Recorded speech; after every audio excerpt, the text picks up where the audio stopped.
fly through time in this episode. They do not mess around. I mean, what by the end of episode 28, it's going to be 10,000 years? We'll see. あまりいいことじゃない。最近ずっと森にこもりきりですからね。それだけ魔法が好きなのでしょう。 So this is interesting. The bishop said that she must really love magic. That's why she's spending all of her time studying and refining and improving her magic. But Fern initially told Farian in the last episode, towards the end, that she somewhat likes magic. So I think that, here's my speculation, I could be wrong down the line of this episode. But my speculation is that Fern is not that she's practicing because she loves magic so much. It's because she appreciates the mentorship and the guidance of Farian. She enjoys the mentorship.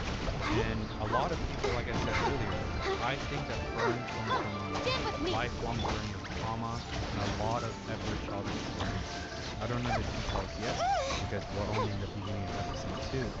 But when individuals are Fern, and a lot of my clients who come from such a high ACEs score and childhood trauma, they like to identify a single marker, a hallmark, to give them this approval, this self-esteem.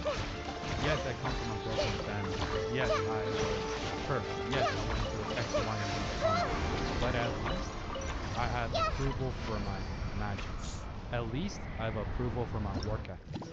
A lot of overachievers, myself included, we like to put our self-worth in a box, in a container of working hard, successful businesses, prestigious degrees, and so on. And that's a compensatory mechanism. We are compensating for a lack of self-esteem in many cases and our lack of stable family or happy family growing up. We're compensating that with our work ethics. And I think in this case, that might be applicable to Fern, but we shall see. But what do you guys think about that? Can anyone of you guys relate to this? And do you also fall under this compensation or compensatory mechanism? It's not good or bad. It's just part of our defensive mechanism, trying to make the best of our unfortunate circumstances for many of us. そうですか。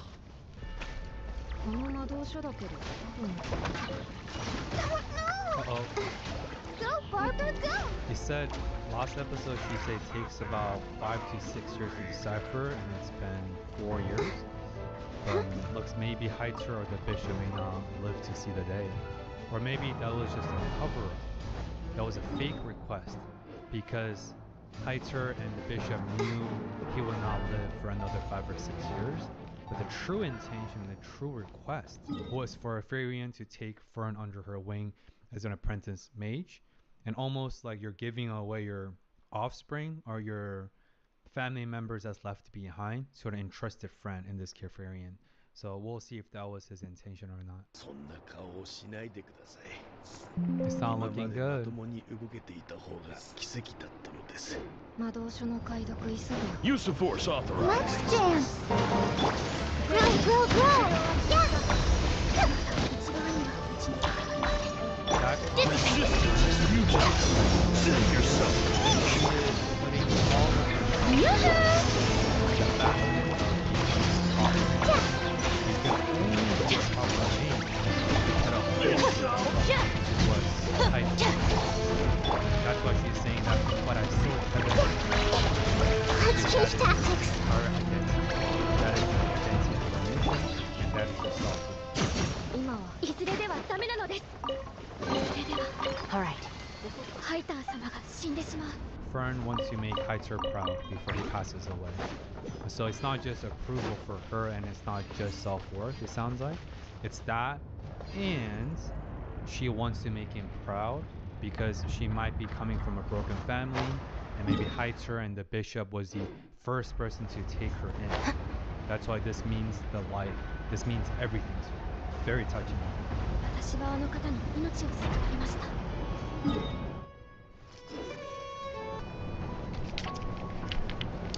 今死ぬのはもったいないと思いますよ。 Wow, this show really does not mess around with grief and heavy emotions. In episode 1, of course, Himmel passed away from long age, and Better roll back this this time. episode looks like I'll the protect bishop us. is near his deathbed. Now we're talking about Fern's potential suicide attempt. that the bishop stops. So this show is very heavy on real heavy emotions, grief. But grief, heavy emotions are part of the human experience. And it is part of the human condition. So this is a very deep point.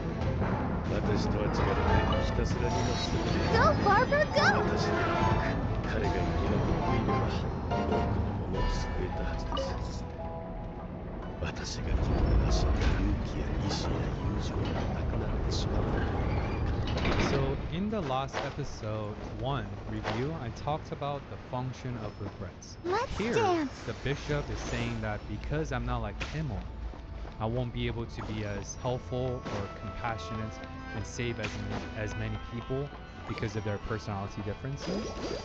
But it's both right here. It's concept of comparison and concept of regrets. The bishop does not want to have regrets, especially as he's getting older and moving to death. That's why he had this profound realization to do something so that all the lessons he learned from his dear late friend Himmel are not wasted. And here's another interesting thought about the function or the purpose of comparison. Comparison syndrome does not help anyone. There is a famous quote saying that comparison is the thief of joy. When we compare what we have with other people, we usually put ourselves down. Because comparison psychologically usually looks like this. I compare what I lack with what they have. I compare what they're good at with what I'm bad at. Looks like it's your skull! It's a very lopsided, uneven, and unfair, and unjust comparison. That's why comparison is not very helpful.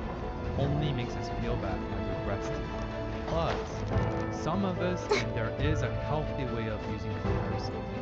Instead of beating ourselves up or comparing our lack with what you have, you derive helpful data, like what the bishop's doing here beautifully.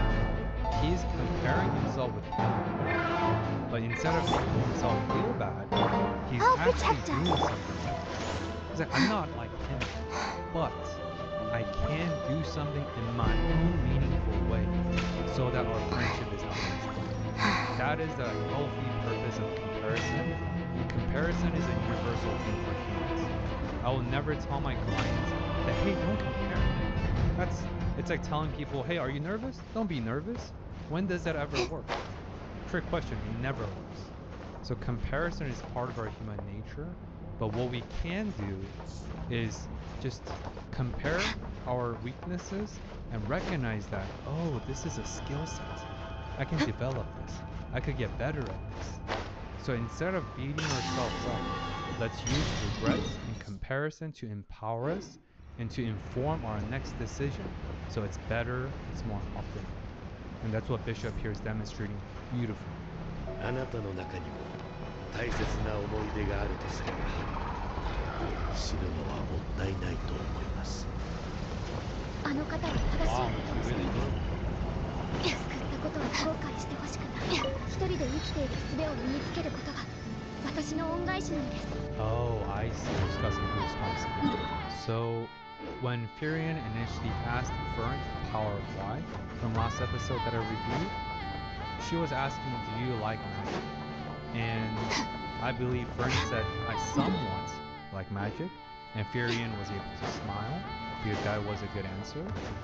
So now it's revealed that Fern somewhat likes magic, and she's not a hardcore devoted mage wannabe, is because she was doing this mainly for Petter, the bishop, for saving her life. So this is her way of paying back for his grace and graciousness to take her in. So it's not neither here or there, but I think we can also talk about intrinsic motivation and extrinsic motivation. Intrinsic is internal, it's driven, it's our calling. It tends to more long-lasting versus the abs and flow of motivation, since motivation is fleeting, versus extrinsic is what we derive from external sources. I want to make my parents proud. I want to be successful so I can pay off my parents' debt. Those are powerful motivations. But typically, intrinsic motivation is way more powerful than extrinsic, because intrinsic is internal and driven. So we'll see how that unfolds for Fern. 私が教えたことは全部覚えているよ。はい、好きにすればいい。 That's another great attribute of a great mentor or leader. You do not impose your values, and you do not impose your ways, since I have a lot of mentees of my own. You don't impose your way into your mentees. Then you're just trying to mold them to become Benoit 2.0 or Farian 2.0. Instead, what Farian does beautifully again is she asks all the reasons, she makes a request. But when Fern rejects a request because of her higher calling to make the bishop proud, she listens attentively, and she's like, that's a great reason. That's why we saw a quick glimpse of Farian smiling. I like how it's always a quick glimpse. And then she's like, okay, you remember everything I taught you? Fern says yes. All right. Then you do whatever you want. That's the sign of a great mentor, is that you don't just impose, but you propose what you know, and you propose your expertise. And you trust that your mentee is an independent being of their own. You trust that your mentee can rise up to the occasion. That's a great mentor.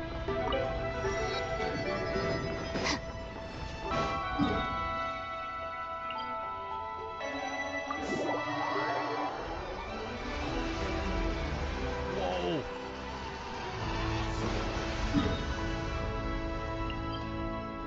Did the whole rock disappear? Did the whole cliff disappear? I knew it. I knew it was a trap.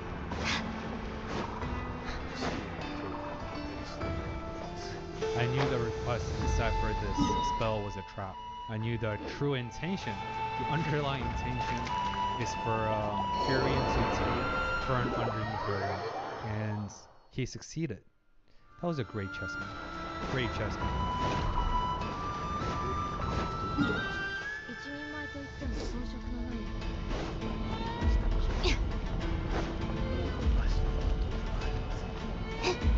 Wow, this got goosebumps. Wow. There is a term in forensic psychology, since I'm also a forensic psychotherapist. I work in the forensic formality setting. There is a term called benign manipulation. And I know it sounds like an oxymoron, but benign manipulation is only appropriate when you know the other person really well and you 100% believe that what you're about to do, like a so-called air quote white lie, is helpful and serves a greater purpose. We call that benign manipulation. It's very nuanced, and this is not a forensic content channel by any means, but we can also describe what the Heitzer did as benign manipulation. Or I guess Farian's like, you lied to me.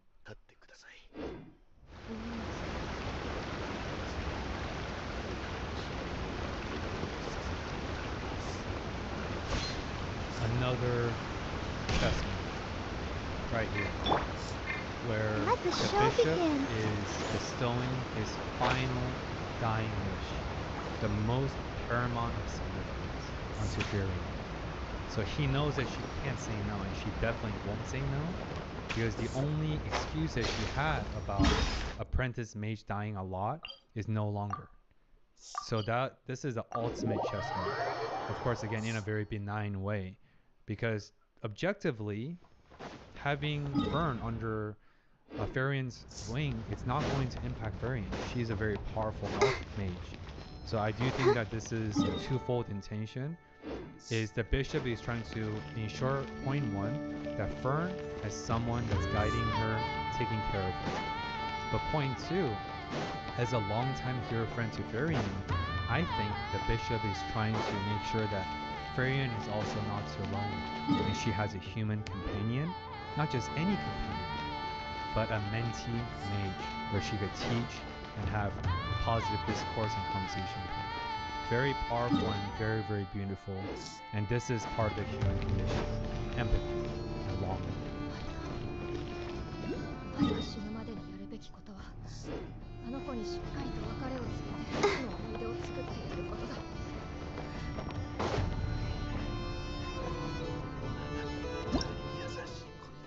I know I'm talking a lot, guys, and I know this is a lot of commentary, but this is so profound. what Furion just said, and even that's an indication of her evolution and improvement from her emotional development and personal development compared to episode 1. She went from someone that's seemingly aloof, blocking out all emotions, especially negative ones, to protecting, to now she's openly crying versus This is the crying kind of surprise I could sing about. Let's dance. And Go, not Barf. just that, she went even a step further than Rebel. She's saying that no, Our bond is strong. no, you're not wrong. Everyone hold hands. From this anticipatory scene. Strike a pose. She's got it. But also, we have closure. Oh. Closure is a very powerful concept. And every grief counseling that you offer, every grieving ritual, Stand with me. also pertains Shower me with praise. 2025 in modern age, modern era. How many of us skip out on the Eternal fight? event.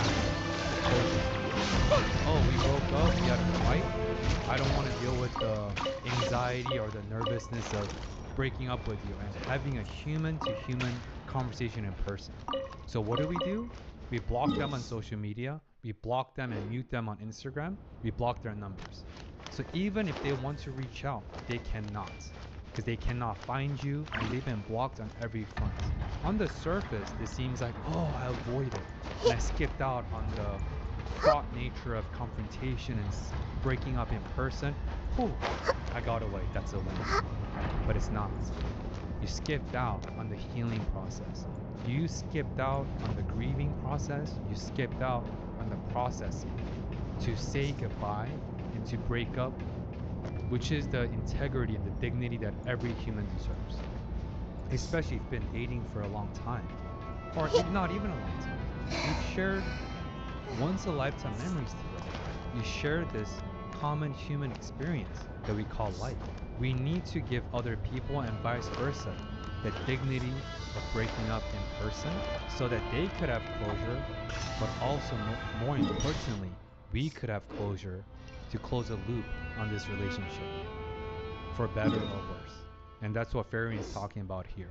Closure is a necessary part of any healing and any grieving process. Beautiful. I mean, he is a priest.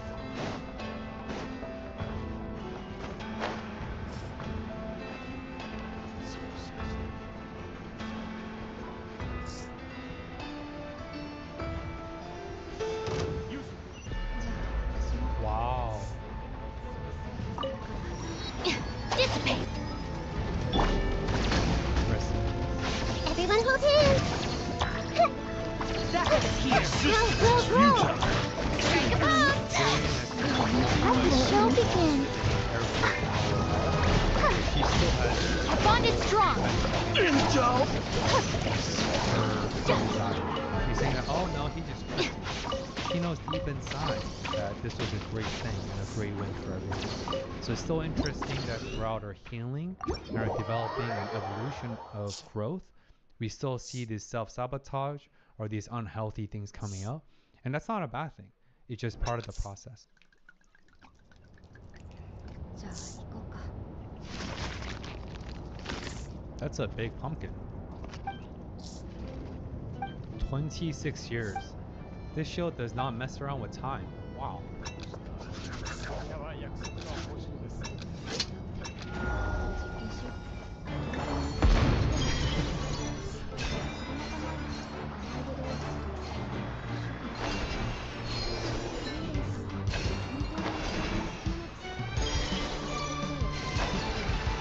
They call that? We are the same. I think we're foreshadowing the actual character development and upbringing of Fern, and maybe foreshadowing Carrie's upbringing as well, however long time that may be. She insisted saying that we are the same. And Farian knows Fern pretty well at this point, because she's been taking care of her, and been spending time together with the bishop and all that. But I'm sure Fern doesn't know too much about Farian. But for Farian to say that we are the same, it means that Farian also comes from a broken family. model. So we'll see how that develops. Rest in power. 26 years later, after his passing.